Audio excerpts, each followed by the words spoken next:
Good morning. This is Unusual Activity powered by Financial Juice. My name is George Avedon and with Milton Marmonides. Glad to have you on board again. Lots of activity going on as always in the markets, overnights. Lots of news out we're waiting for this morning. Also, so what we'd like to do is run through a recap of yesterday's markets. And so the structure of our show will be to go through yesterday's markets, go through where the futures, commodities, energy markets are this morning, go through the overnights, any specific news that is perhaps impacting the markets, the futures markets, um, seeing if there's any specifics news on moving stocks in the markets. So just to begin with, we do have uh, jobless claims and durable goods orders coming out. Jobless claims at the we have as week over week is 293,000 versus the expected of 296,000. And on durable goods orders, month over month, we have a negative 18.2 versus the expected 18. Remember, last month we had a 22.6, but remember, last month we had a unique situation. There was a lot of airplane orders. There was that very large air show that really impacted those orders. So we'll see how the market interprets and digests this information.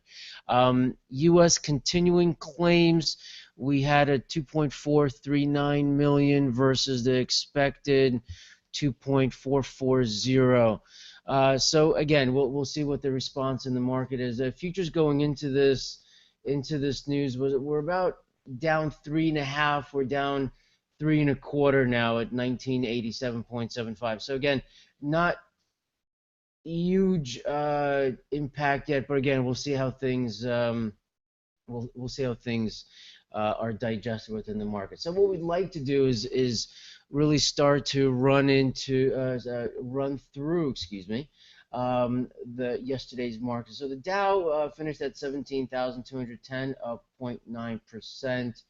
S&P's 1998.3, up 0.78%. Nasdaq up 1.03. So if you remember yesterday, it was a risk on in the morning. Slightly, we started with started was a slight sideways trading, but then moving out of the opening rotation, we began to see a steady trend towards the positive, and we really maintained that through the close. Interesting conversation out of Evans yesterday, quote unquote premature tightening, biggest risk we face today. Premature to say Fed near full employment target. So again, we'll see how certainly listening to the Fed governors, as we've always talked about, is really important, and where they see the direction of the Fed moving, their rhetoric, that quote unquote considerable time, the market interpretation of that considerable time. And we brought up the topic of complacency yesterday, and we'll get into that in just a moment.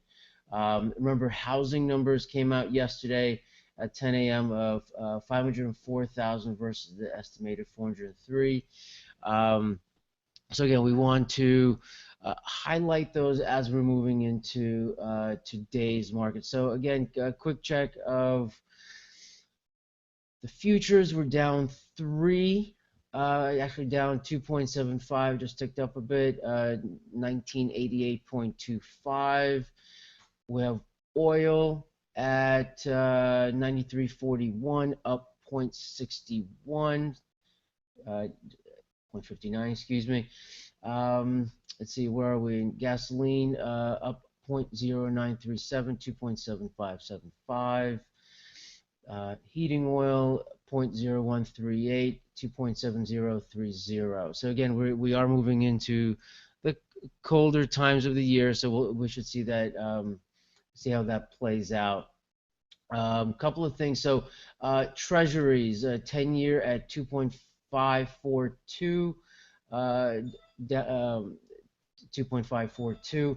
So a few things going on in the global geopolitical. The airstrikes still continue over Syria, and remember, were discussing from the very beginning of this. This is just the beginning, right? There was conversation coming in that this may last 6 to 12 months. Um, it is having a interesting effect on U.S. politics, how Democrats versus Republicans will position themselves. So that's going to be interesting to see how that all plays out. Um, let's see. So we've had the durable goods orders. We talked about that. Let's talk a little bit what we're expecting this today for economic news and more higher level economic speakers and so forth. So at 10:30 we are expecting the natural gas report. Just like yesterday when we spoke about the petroleum reserves, it's important to note where we are on stockpiles and whether there's drawdowns and the impact on inflation. So we certainly recommend to monitor that. Jobless claims we discussed. Today at 10 o'clock, we have the Kansas City Fed Manufacturing Index. This is from the 10th District. The consensus is 8 versus 3 from prior. Dennis Lockhart is speaking today at 1:20. Again, it is important to note to listen to what the Fed governors say.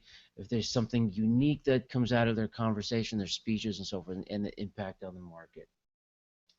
Baltic Dry Index falls 1.7% to 138 points. A few reports after hours. We're getting the Fed balance sheet at 4:30, money supply at 4:30 p.m. as well. A few things there is coming out at 9:45. Bear with me. We have the service index, the PMI service index flash, certainly to keep an eye on. Now, a few notes on the treasuries. Yesterday, there was a 5-year auction, lowest demand so far this year.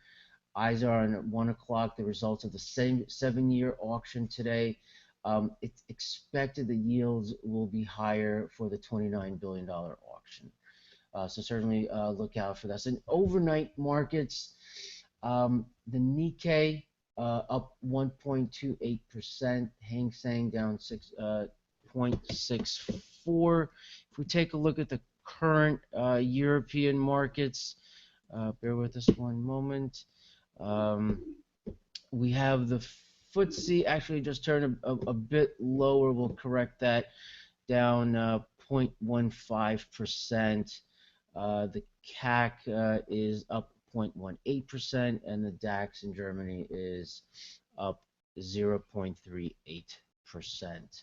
A few things so far in the news today, and once we get through this, we'd like to spend some time on technical analysis. Let's just run through just some of the numbers we have. Also, one thing of note is we've been seeing that silver has been down the last few days across most of the currencies. So again, we talked about on Tuesday and yesterday how commodity prices are coming in a bit. We see gold down a bit today as well. So that will play into, that plays into the overall reading of the economies, the Chinese economies, European economies we've been hearing all week.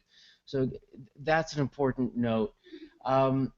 Before we get into technical analysis, Milt, what did you think of yesterday's trading day and where we're going into today?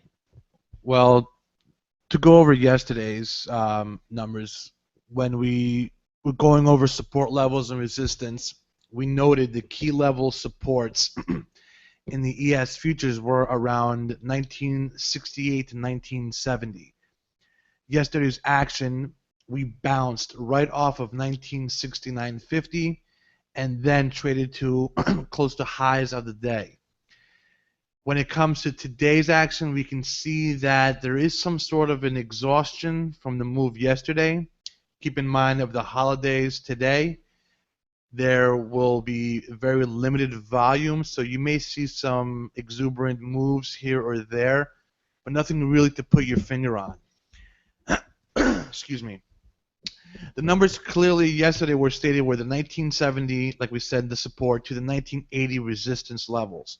Once the 1980 resistance level was broken, we saw a volume surge that brought the ES futures back to about 1990 level, which is the next level resistance. Keep that number in mind when we are looking for in today's action. 1990 on the upside resistance, 1980 for support. If we look to break those numbers, the next two level supports are 2000 on the upside, and the support level is 1970, which is a very key critical level to keep an eye on. Mark that number down, 1968 to 1970. That number is broken with volume. We could see downsides to the 1940s and 50s on the ES futures. Like I said yesterday, this market, it seems to be very technical. It seems that supports and resistance levels are being attacked on both sides.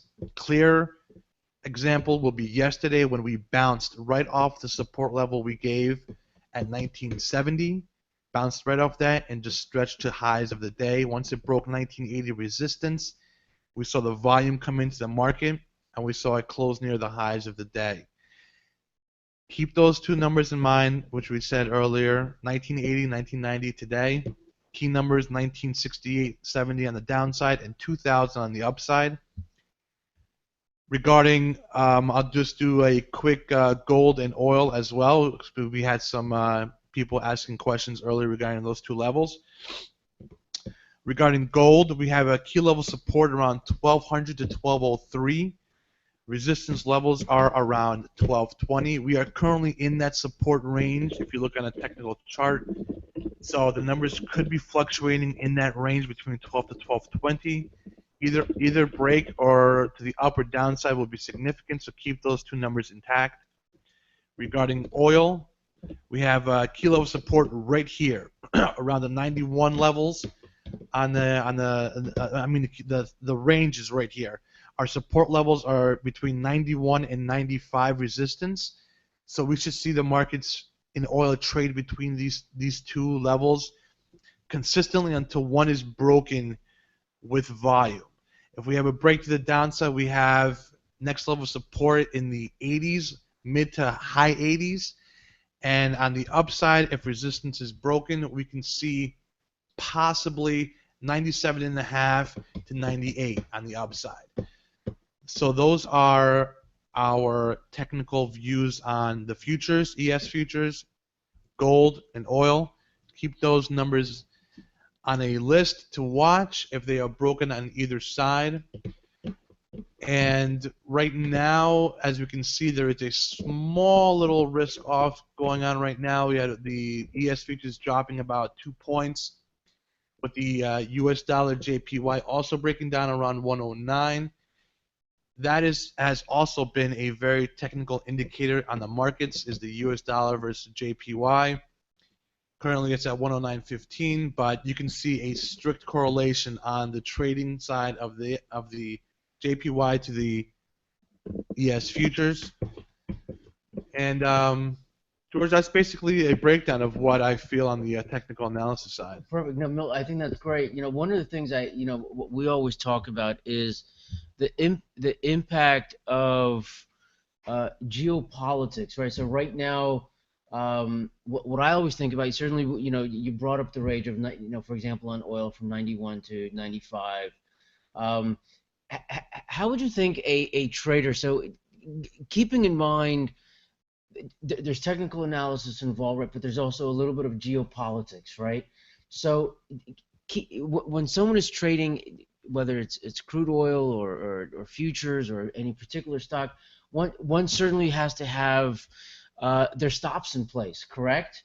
And because should something occur overseas, for example, in Middle East, you want to position yourself in a way that you know how to react to that, correct? I agree 100%. I think stops are always key. I think that every trader should have a stop on every single trade they put on, because no one ever really knows exactly what could possibly happen. What if you get up when you walk away? You want to make sure you have an exit on your positions. You never want to leave a position open without an exit, especially these days, especially when we are so close to these levels in support and resistance. As we said earlier, we are in a range right now. So until those levels are broken, we can see range bound of plus or minus here or there. But it's always good, like you said, George, have your stops in place and make sure you always have an exit on a position. No, that's a great point, and I think this goes, clear across whether you're trading energy or commodities or futures or specific stocks or treasuries. There's a lot going on in the market, and one of the things we brought up yesterday is this concept of, sometimes it's discussed, sometimes it's not discussed, but this concept of headline risk, right? No, when we talk about, when let's say stock is in your portfolio, a particular ETF or whatever you're watching, and all of a sudden there's particular headline, and let's take today's trading for, perspective trading today. We know it's going to be lower volume, right? So you really want to be a little bit more cautious. Well, not cautious, but really have your eye on what's really coming out, and it can have a little bit of a greater effect on what's moving. What are your thoughts on that, Mel? I agree 100%. You'll see certain names today being, in a way, a manipulation type of certain situations because there are not many people around. Volumes can be thrown here or there. Stocks can be manipulated because the big guys are not around. So it's key to watch and make sure you do have an exit. If you put on a position regarding a news headline today, watch it. Be careful. The whipsaws will be greater than usual on certain low float names. I'm sure you will see today a lot of low float names being pushed around because not many are around to control it. So just be careful today. It's one of those days where you just maybe sit back, watch, do your due diligence, and then when you feel the right time is there to go, just jump right in. But keep in mind that you will see a few gyrations during the trading day today. Absolutely. No, that's a great point. So what we'd like to get into, as you can see on the screen, so we'd like to get into a little bit of on the insider purchases. And we always bring these up, and the reason why is insider purchases is an indication of what's happening internally in the particular company. Why is a CEO buying with their own money? For example, in CLR, 72,000 shares, right? So also what we take a look at is when you're as we mentioned yesterday, when you're getting when we're getting this information pre-market, right? It may not have an immediate effect, right? But when you're seeing this in intraday, you can have let's call it exacerbated effect when you're getting these markets. Would you agree, Mill? Sometimes during the day we see these huge insider buys and a massive move up, or maybe a few sticks up in a particular security. Yes, George, I agree 100%. It's clearly seen. We do our work every day regarding insider purchases.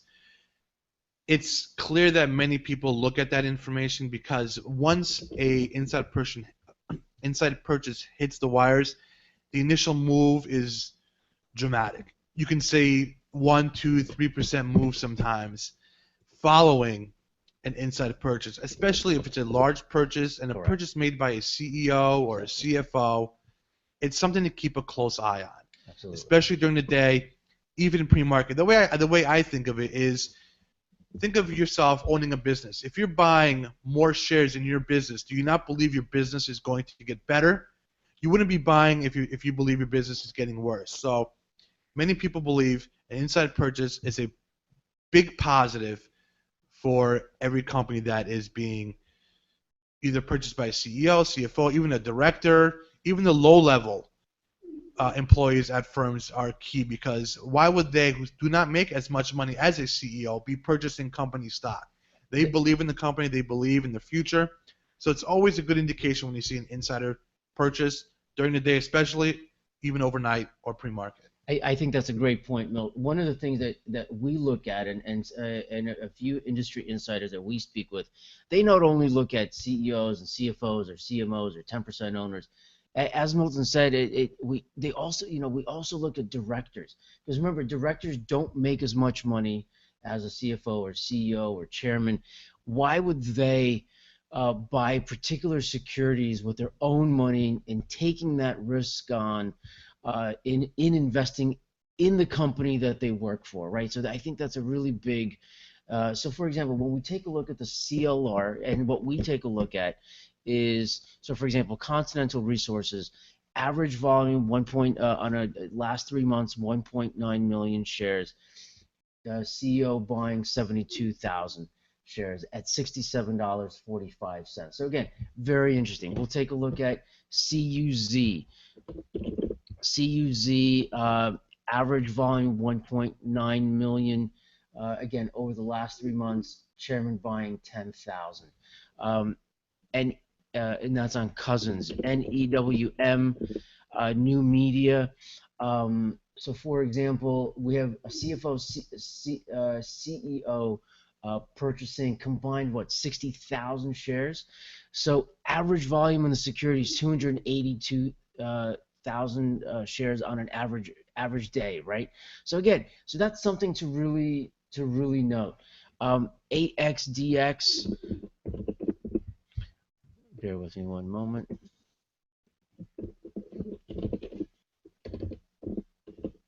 AXDX, we have again, director, not a huge amount of shares, but again, it's a director purchasing these shares at $16.44. BLOX, we have a director purchasing 5,000 shares at $13.59.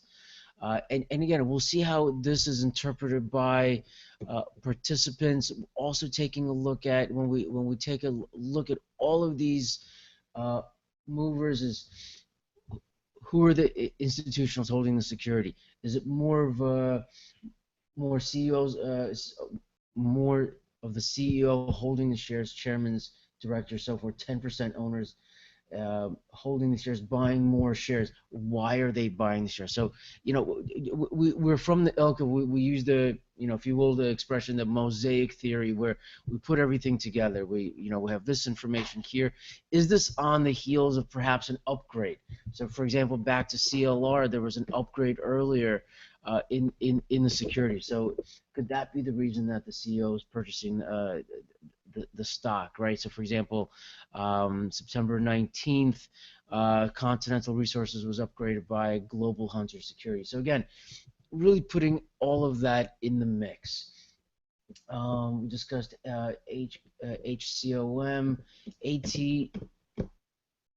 ATHX. We'll take a quick peek at this in pre-market. Let's see, ATHX directed by 30,000 shares. Let's take a look at what the average daily volume is. Important to note here, average daily volume is at 359,000 shares. So I think that's 10% of the average daily volume. I think that would be big. It's important to note. That's why we bring it up. Let's see. Let's run through a few more numbers, and we'll get back into the technical analysis. Some unique news coming into the markets. Plug reiterated outperform at FBR. They have an $8 price target. Let's take a look at Plug, see what's moving in the morning. Recent visit to plant has them coming away positive, a longer term potential of business. Now remember, this is exactly what analysts should do. Analysts should visit plants. They should really have conversations about where they see companies going, speaking to the CEO, speaking to, going to the plants, taking trips to visit biotechnology. What research they're doing, I think, is critical. one of the one of the things we always talk about is what impact does this type of news have on uh, technical analysis? How does a trader position, based on headline news, for example, on a plug mill, what's your feel on this? So, for example, when you hear a news like this, a headline news on plug reiteration of outperform, how does a technical trader position themselves in this particular situation? Well, technically, you look at the first thing you do, you look at a daily chart. You look at levels, you look at support, you look at resistance, you look at trend lines. Many people look at MACDs, volumes, relative strength indicators. So initially, the first thing you do is you look at the chart. You look at the plug. Let's say you look at a daily chart. You look at the support resistance. Just by looking at the chart, you can see support is about $4 on the stock. So if you are interested in purchasing plug on a upgrade or a comments regarding an analyst, your first initial sell stop would be around $4 a share. As you can see through the chart, that's the level that has been support in the past, throughout the whole entire year almost. The key level resistance, just by looking at the chart on a daily, you look around $5.50 to $6 as a key level resistance. So you have a range between 4 to 5.50, 6. When you see a level broke between those two, then you can decide to yourself, do you either want to sell it or would you want to be buying more once the level is broken?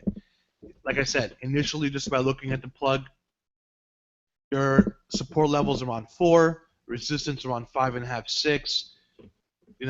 It seems like the plug is no longer in vogue. That whole area, had that huge run at the beginning of the year, at the end of last year into the beginning of this year, where it went from ideally 45 cents to $11.72, hitting a high this year.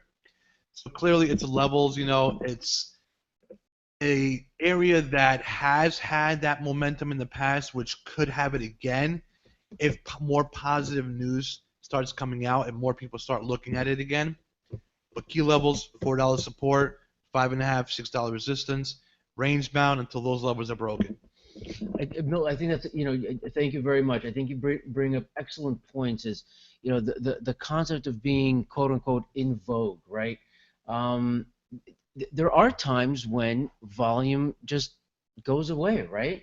It's sometimes the stock is no longer in vogue, or certainly not as interesting to intraday and swing traders. So I think a trader really has to keep an eye on that, because one of the things that you don't want to get caught in is establishing a position, assuming that it's going to continue its, whether it's downward momentum or upward trajectory, where maybe you're caught out a little bit. You're in a position, you're not exactly sure how to wind out of the position if the volume dries out, right? I mean, that's a really hazardous thing to do sometimes, correct? 100% correct. I'll give you a quick example. And speaking on plug alone, if you put up a daily chart and you look at the volume going on between end of February during March, April, when the stock went from initially $3.50 to $11, you see the huge volume expansion in this name. It went from you were having days of 3, 4, 5 million to hitting almost $121 million, a million volume shares, 244 million shares in a day. Clearly, you can see that those were in play. Many were watching, and that's where the action was at that point. Right now, you're averaging about 8 to 12 million shares a day, not even close to that expansion of the hundreds to 200 million shares. So watch it. It's the key levels I gave you before: the 4, 5.50, 6 to the upside, 4 to the downside. If volume comes into the name again, if they start to be in vogue, then you may see some action. But you're going to be in that range for quite a while. George? Milt, I think that's a great point. We always bring up volume. Uh, Milton mentioned it several times. It's key because remember, volume it allows you to it provides liquidity for your trading. I mean, that's as basic as it gets, right? It depends whether you're a huge investor or maybe you're just starting out. It gives you the opportunity to buy and sell the security. I mean, that's trading 101. You always look at the internals of the security, how it trades. Milton talks about it constantly. The trading range. Um, Also, what's the volume on the stock? Just because it's in a good technical range, will the stock be able to uh, support that range with volume, right? So I think that's an interesting point.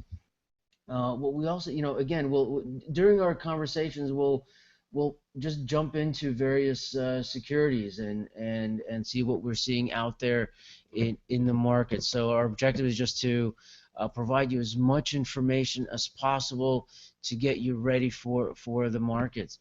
Um, so we talked about plug NVFY. Let's take a quick peek at that. NVFY.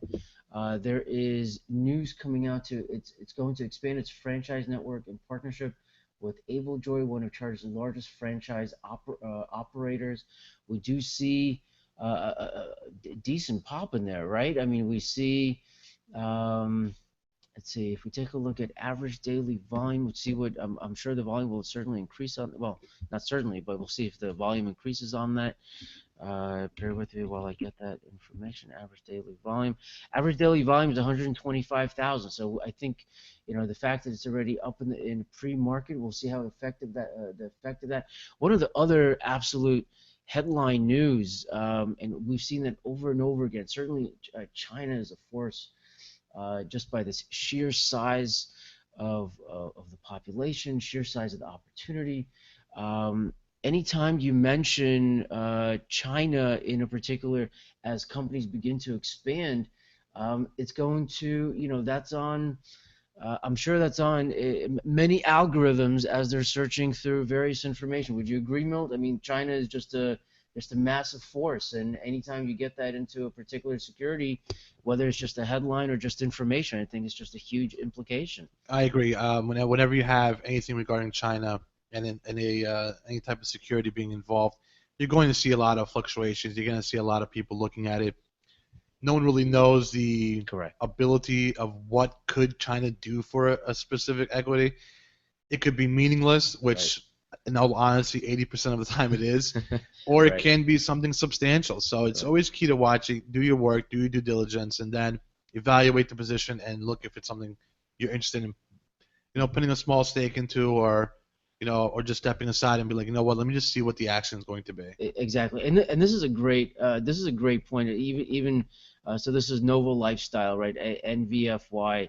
Um, uh, so one thing to take a look at, if you have 125,000 average volume, see what the volume is, see what the volume brings, see what kind of participants this particular news brings into the market. So. Um, Even was September 15th, Nova Lifestyle, they announced a 200% increase in online sales through Alibaba's business to consumer site and JD.com in China. So clearly they're looking to get into China, but again, it just depends on the interpretation of the market in terms of interpretation of the participants within the marketplace and what actually happens intraday, right? Maybe if it doesn't turn out to be an intraday play, maybe it turns out to be a swing play or a longer term play. So again, something to really to note. So bear with me as I'm just going to expand this just a bit. Bear with us here. Okay. So if we move to some of the other movers, if we take a look at Mankind, it's up 3.6% in pre-market. So they have a commercialization agreement with Afrezza. Let's take a quick peek at Mankind.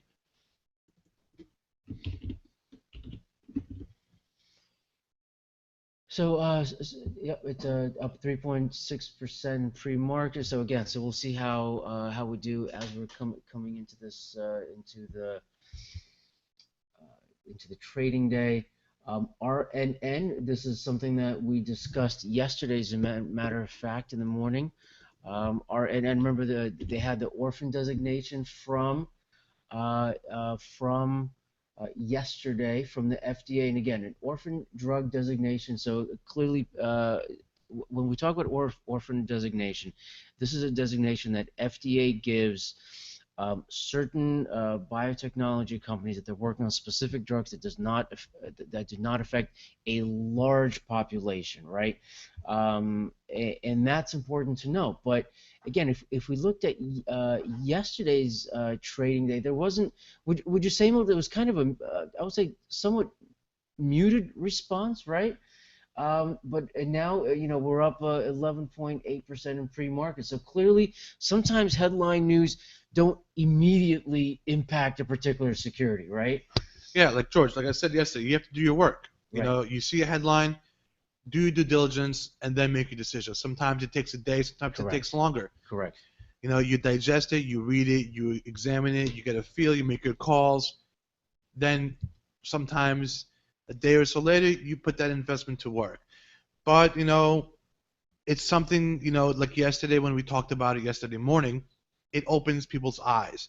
So they look at it, they examine it. Then they put out another press release again, like they did today. Now it gets the attention of many people. So it's something to always keep an eye on, something to always watch.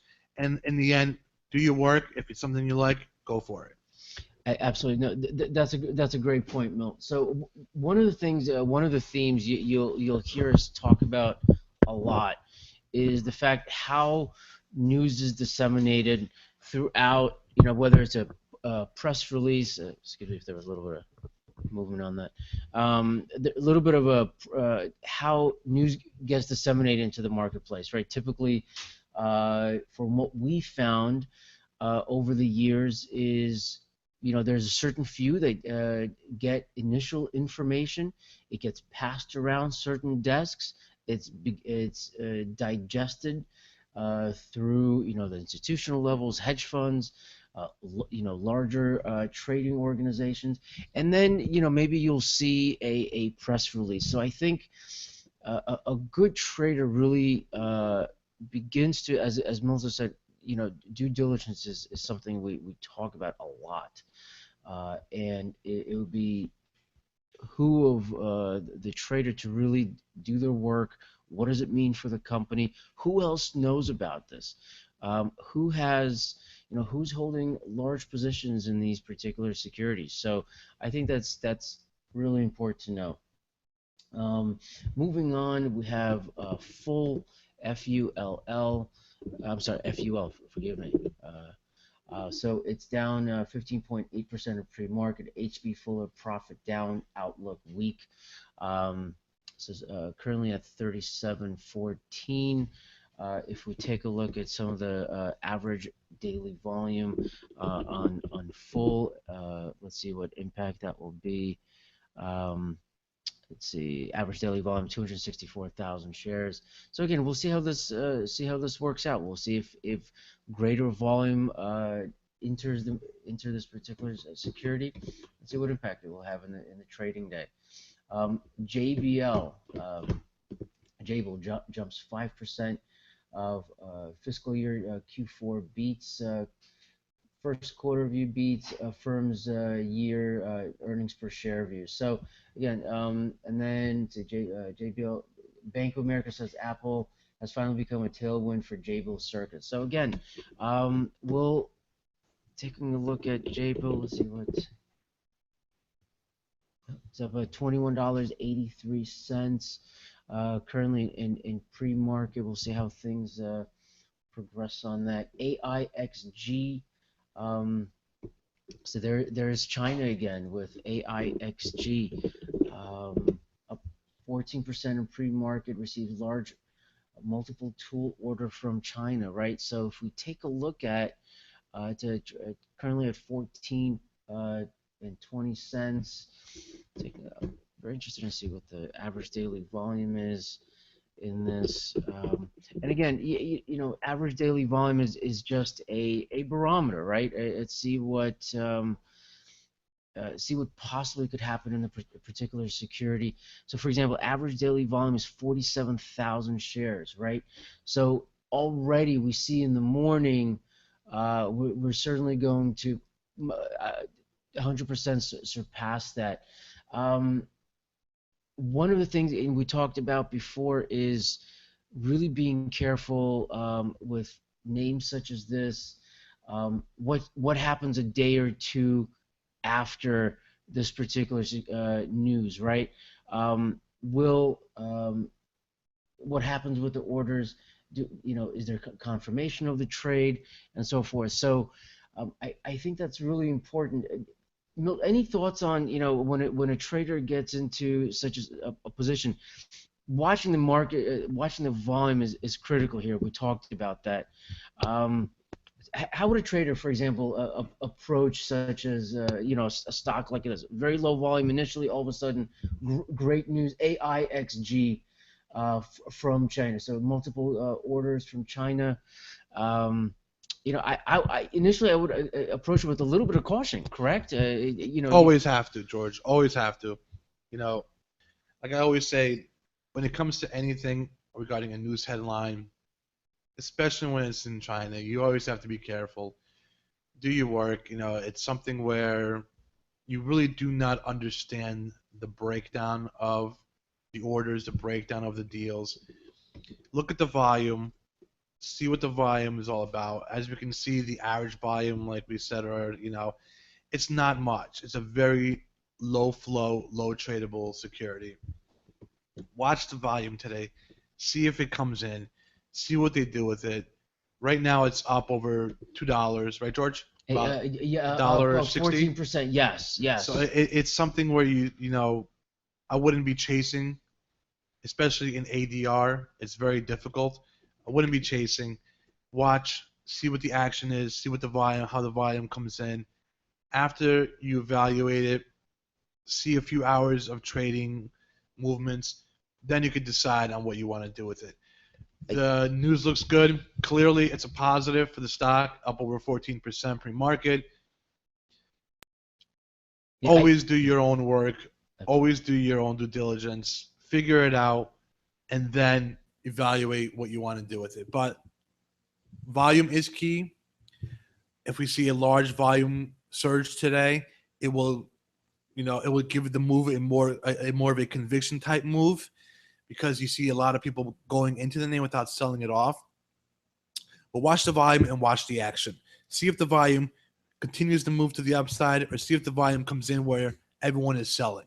Watch it, keep a close eye on it, then make your decisions. Absolutely. And when you're taking a look at for example, the float, it's 103 million shares. If all of a sudden you see a giant tick up in volume versus the percentage of the float, clearly there's more participation, right? So that's something that to take a look at. Also, something you'll hear us talk about is the shorts out there, the percentage of shorts versus the float. We right now, that in terms of the shorts, it's only 784. Sometimes you get something called there's a lot of shorts out there. You'll get something called a short squeeze, right? On trading desks. So if there's a lot of, and that's a really interesting dynamic to see, especially if you see some of the more popular names have a large percentage, larger percentage of the float are short. You'll see rather violent, if there's positive news, rather violent stick ups, or if you look at candlesticks in the stock price, right? Well, that's always to me, that's one of the most fascinating things to look at, is when there's a short squeeze out there. Oh yeah, definitely. I agree 100%. It's clear that there's always people out there that are short, and when they get caught, it's like a race to the finish line. See who gets out first. Right. Sometimes people have the ability to wait and see if the short squeeze, if they can outlast the short squeeze. But clearly you can see a short squeeze when the volume starts pouring in and the stock just starts rising, and it just does. you have no downtick. That is clearly a short squeeze, and it's something to watch on specific names.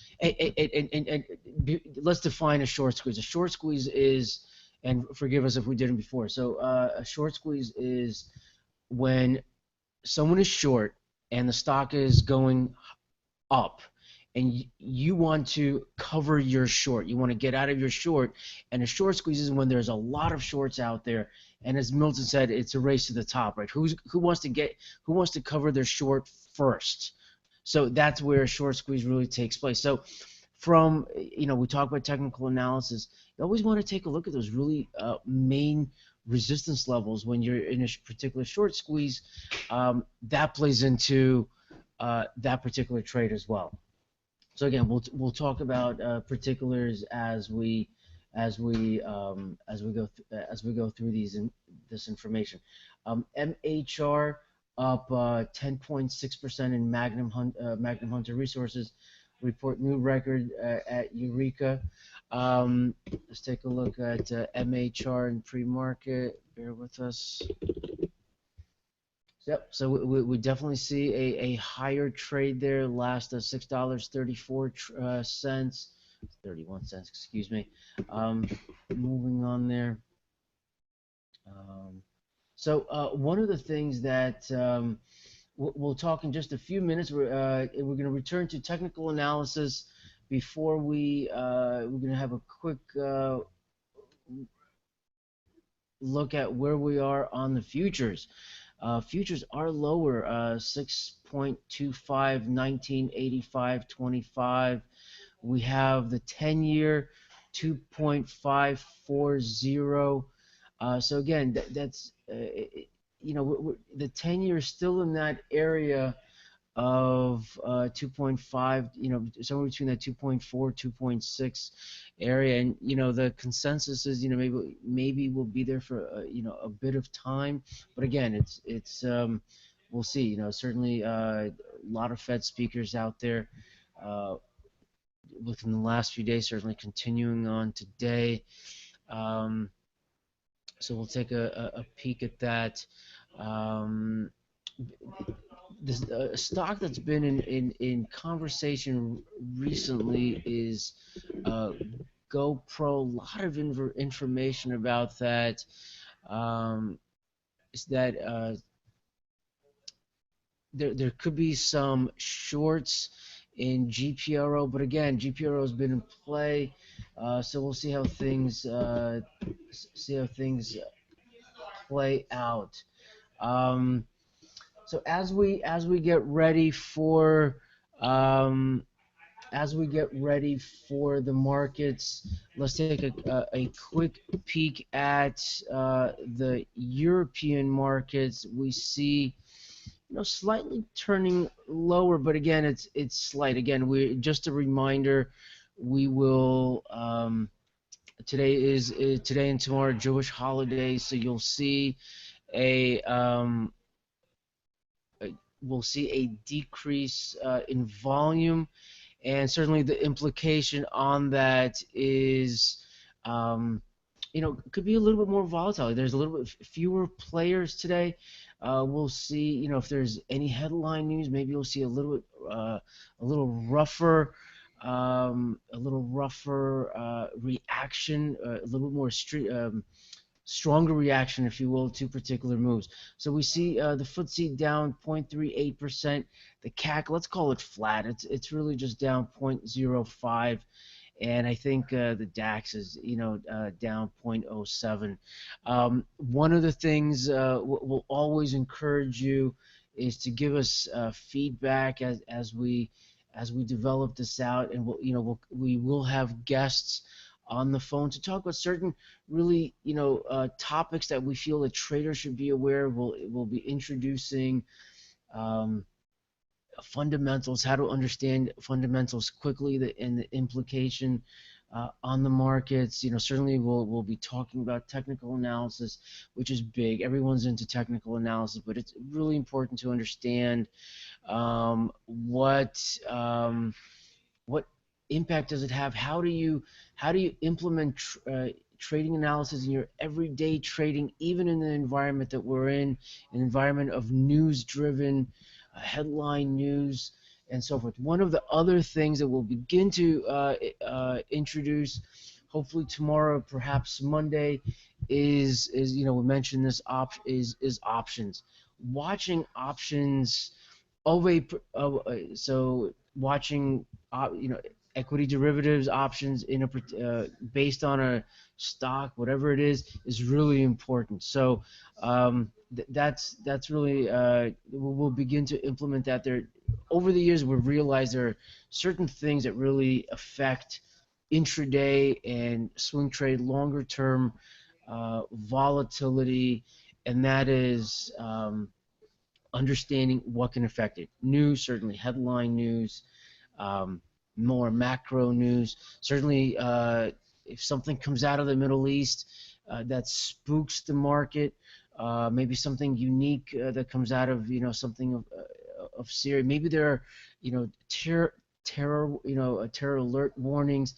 That that's gonna always looking out for that. The market is always on the lookout for uh, that type of news. It's always on the minds of trading desks. It's always on the minds of as we go into each and every trading day. Futures now down 6 even. So again, risk off type environment, 10-year 2.544. So we'll see that. One of the things that certainly, and what we'll do within the next couple of days, we'll bring in an industry insider to discuss perhaps Apple. Certainly Apple has been in the news. It's everywhere. I'll be belaboring the thought of everything that's going on out there. But listen, Apple is a big enough company. It's what is it, about 3.2% in the S&P 500. So it certainly has an effect on things, and it's sentiment is out there on where Apple should be, where it's trading now, and so forth. So I think that's important to note. A quick check on oil, currently at $93.10, up 30 cents. So again, that should be interesting. Some of the distillates, natural, let's see, gasoline at 2.7264, up 0.0626 cents. We'll see how that works out. So again, we had our economic reports. We had our durable good orders. One of the things to note is, and we'll begin to bring this up, some of the more macro information that's coming out is, remember, durable good orders are a leading indicator, right? So there's leading indicators, coincidental indicators, and there's lagging indicators. Durable good order is one of the indicators that is a leading indicator. Why is that important? A leading indicator is not just monitored by traders that are intraday swing and more longer term traders. It's monitored by small, medium sized, large hedge funds. It's monitored by trading desks, economic desks, at analysts and so forth. And it's also really monitored by the Fed. So I think that's really crucial to note that why economists monitor that. It's a perspective indicator of where economies will be over the next few months and so forth. Usually it's out the leading indicators up to 6 months. It can go out. Certainly the market itself is a leading indicator, and we'll discuss that as things develop, and we'll bring in more information for you. So as we're beginning to wind down this particular show, we thank you for joining us. We have just the last check of the markets going in. Again, let's call it flat. In Europe, let's call it flat on the flat. Excuse me, on the CAC at up 0.03%. The DAX is up 0.15. The FTSE is down 0.34%. 10-year at 2.4. I'm sorry, 2.544. Futures are heading into the open at um, negative 5.5, and oil at 93.24, up 43 cents. So again, we're seeing a little bit of movement there. As Milton said, we're in a range from about 91 to 95. But again, keep in mind there's a lot going on that can influence oil. There's a lot in terms of, remember, we talked about uh, our anticipated quote unquote slowdown of economies, anticipated. We see, forgive me, we see a possible slowdown in, quote unquote slowdown in Chinese economies. We saw lower readings in Europe. Um, certainly durable goods orders, they came in at negative 18. So again, and there's a lot going on in Middle East. There's a lot of geopolitical events. So again, do your due diligence, and prepare for the day as best you can. So we'd like to thank you for joining us again. Futures down 5.5, currently 1985.75. Watch those support and resistance levels. We wish you a wonderful trading day. Thank you for joining us. This has been Unusual Activity, powered by Financial Juice with George Avedon and Milton Maimonides. Good hunting all. Thank you for joining us.